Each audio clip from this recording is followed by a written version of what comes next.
Borzo, je suis né dans une ancienne colonie française, dans la ville d'Oran exactement. Alors l'écriture pour moi, je me rappelle que je devais avoir 7-8 ans. Il faut dire que nous étions livrés à nous-mêmes, une fratrie de 3, dans un appartement, un 6e étage.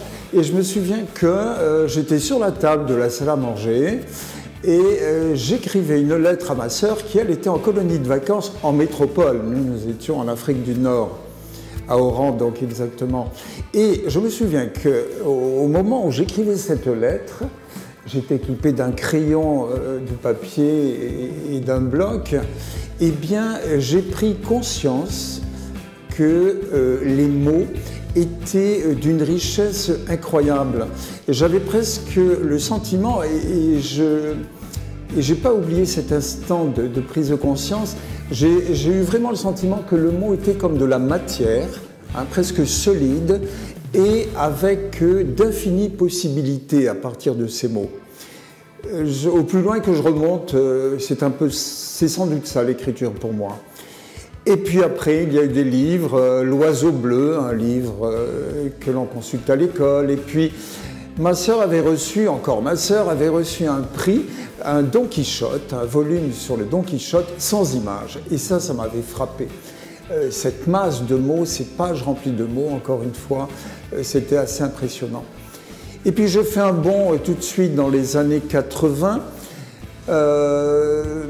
J'ai toujours apprécié le théâtre, et entre le théâtre et l'écriture, évidemment, il n'y a qu'un pas, un tout petit pas.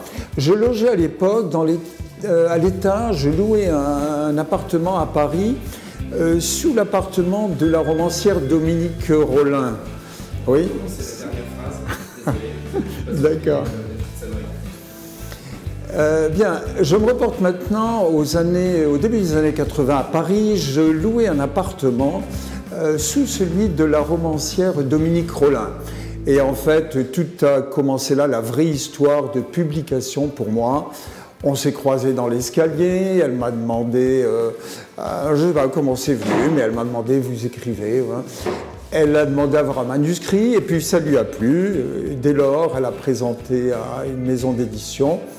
Et voilà, mon premier manuscrit était publié. C'était un roman quasi autobiographique.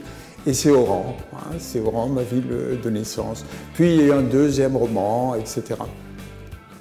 Voilà en gros comment ça s'est passé. Puis c'est un virus, hein, on n'arrête pas l'écriture, hein, on ne s'en guérit pas et c'est un mal bien agréable, ma foi.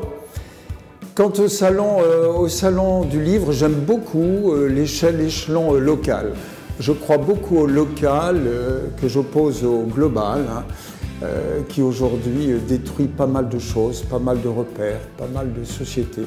Donc je suis heureux d'être ici, souligné.